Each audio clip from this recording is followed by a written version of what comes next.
অনেকদিন ধরে ভাবছিলাম বাসায় একটা মুভি ডেট নাইটের আয়োজন করব। আর সেদিন একদম হুট করে প্ল্যান করে আয়োজন করে ফেলেছিলাম একটা মুভি ডেট নাইটের।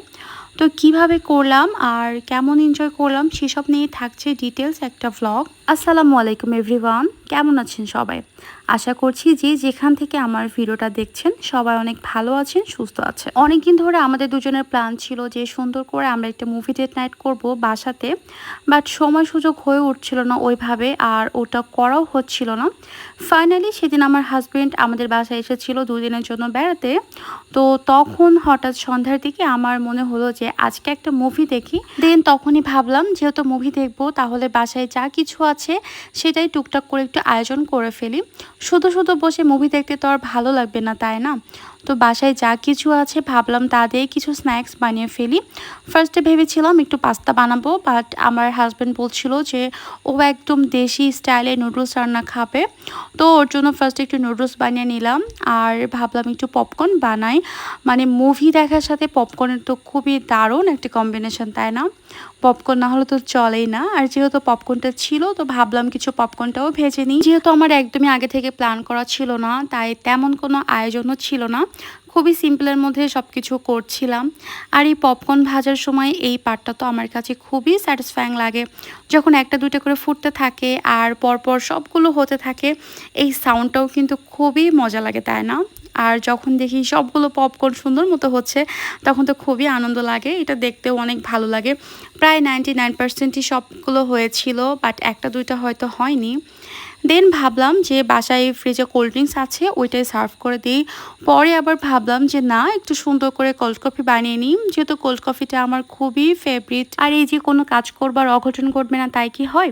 ফার্স্টে দুধটা ঢালতে যে আগে ফেলে দিয়েছি বেশ অনেক খানিকটা, কি আর করা, ওটা ক্লিন করে আবারও সুন্দর করে বানিয়ে নিচ্ছিলাম।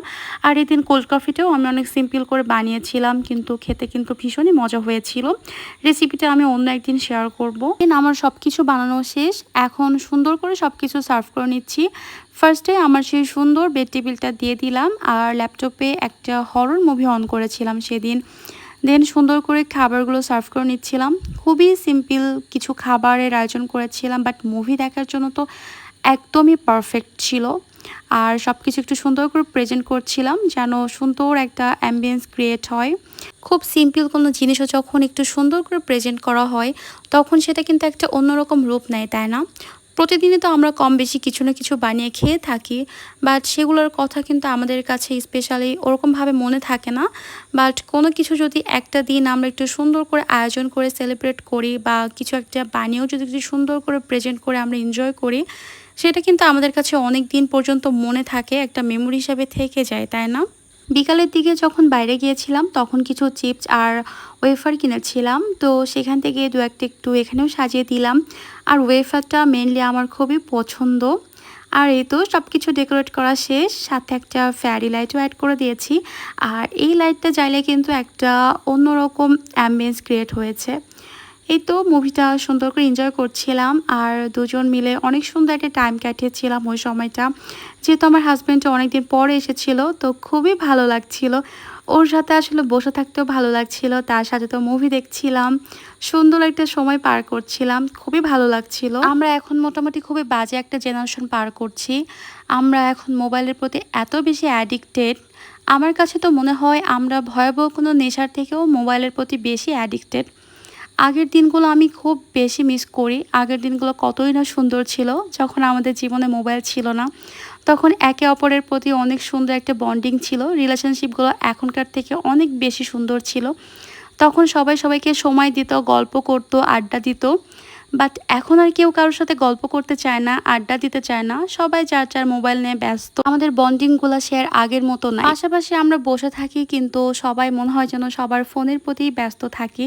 সেই আগের দিনগুলো আর আসলে আর নাই, আমি অনেক মিস করি সেই দিনগুলা। তার মধ্যে আরও একটা বড় সমস্যা হচ্ছে, যেমন আমরা হাজব্যান্ড ওয়াইফ পাশাপাশি থাকি কিন্তু ম্যাক্সিমাম সময় আমরা থাকি ফোনের প্রতি মুখ গুজে। আমরা ফোনের প্রতি এতটাই অ্যাডিক্টেড যে আমরা আশেপাশে আমাদের রিলেশনশিপগুলো খেয়ালই করছি না, যে দিন দিন সবার প্রতি সবার একটা দূরত্ব তৈরি হচ্ছে। আজকের ভ্লগটা এখানেই শেষ করছি, তোমাদের কাছে কেমন লাগলো অবশ্যই কমেন্ট করে জানিও। দেখা হবে নেক্সট ভ্লগে, সেই পর্যন্ত ভালো থেকো।